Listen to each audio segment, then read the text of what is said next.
Yo, geng baru tahu? Siap buat ngebongkar konspirasi terbesar yang ngalir di bawah rumah lo tiap hari. Coba lo lihat tagihan air di rumah lo. Pasti ada tulisannya PDAM. Perusahaan Daerah Air Minum. Gue ulang, air minum. Tapi, dan ini tapi yang bikin kita semua bingung, apa yang nyokap kita teriakin dari dapur tiap kita mau ngambil air dari keran? Jangan diminum langsung, rebus dulu, nanti main ceret. Bener kan? Ini adalah paradoks nasional. Namanya air minum, tapi kita diharamkan minum langsung. Kita disuruh nambah kerjaan, nambah gas LPG, buat ngerebus sesuatu yang udah dilabelin air minum. Apa kita ditipu? Apa air minum itu cuma marketing biar kedengeran keren? Apa PDAM ngejual kita air mentah yang dilabelin mateng? Selamat datang di Baru Tahu, dan hari ini kita bakal bedah tuntas kenapa air PDAM gak bisa langsung diminum. Oke, spoiler alert pertama, nama air minum di PDAM itu bukan bohong. Spoiler alert kedua, air yang keluar dari pabriknya literally bisa langsung lo minum. Hah? Serius? Iya, ini baru tahu momen pertama lo. Mari kita lurusin dulu. Nama air minum itu adalah kategori. Itu buat membedain dari air mentah, air sungai atau raw water. Air minum di nama PDAM artinya air yang sudah diolah sesuai standar air minum. Di pabriknya, namanya WTP, Water Treatment Plant.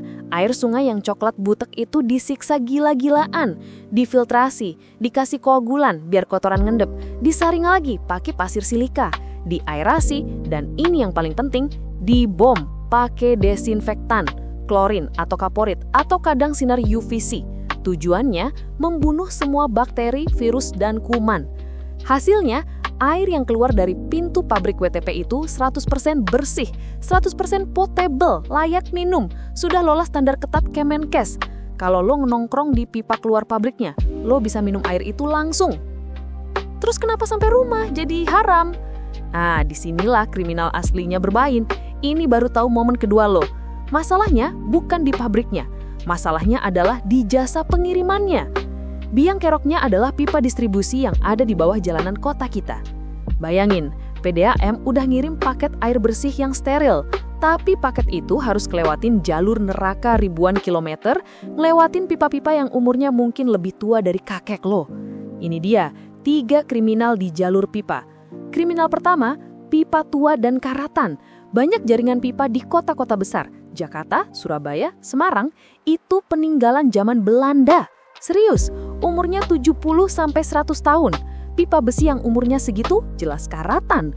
Karat sama dengan logam berat atau Fe yang larut di air. Kriminal kedua, sambungan ilegal. Di sepanjang jalur banyak oknum nyolong air. Mereka ngebolongin pipa utama secara ilegal. Sambungan ilegal ini jelas nggak steril, jadi pintu masuk kotoran. Kriminal ketiga, ini yang paling parah, pipa bocor dan efek sedotan. Ini baru tahu momen ketiga lo. Ini biang kerok utama E. coli. Pipa PDAM itu ditanam di mana? Di bawah tanah. Di bawah tanah deketan sama siapa? Pipa got atau saluran pembuangan. Selama pipa PDAM-nya utuh, aman. Masalahnya apa? Pipa tua itu pasti ada bocor halus atau retak rambutnya. Selama air PDAM ngalir kencang, tekanan positif, air bersih muncrat keluar, masih aman. Tapi kapan air PDAM mati? Malam hari atau pas lagi ada perbaikan? Pas air mati, tekanan di dalam pipa PDAM jadi 0 atau minus atau vakum. Apa yang terjadi? Efek sedotan. Air kotor dari got atau tanah di sekitar pipa yang bocor kesedot masuk ke dalam pipa air bersih lo. Blep, air got yang penuh bakteri E. coli resmi mencemari pipa air minum lo. Dan jangan lupa, kriminal terakhir, tandon rumah kita sendiri. Kapan lo terakhir kuras tandon? Udah ngelumutan. Nah, jadi kenapa kita harus rebus? Sekarang lo ngerti. Kita merebus air itu bukan buat membersihkan air dari pabrik PDAM, karena itu udah bersih. Kita merebus air untuk membunuh bakteri, E. coli, dan lain-lain yang masuk di tengah perjalanan. Merebus adalah benteng pertahanan terakhir kita. Kita mensterilisasikan ulang air yang udah kotor lagi di jalan. Itulah kenapa namanya air minum, tapi kita harus merebusnya. PDAM udah ngirim air minum, tapi infrastruktur pengirimannya bikin dia jadi air baku lagi. Gimana? Lu baru tahu kan?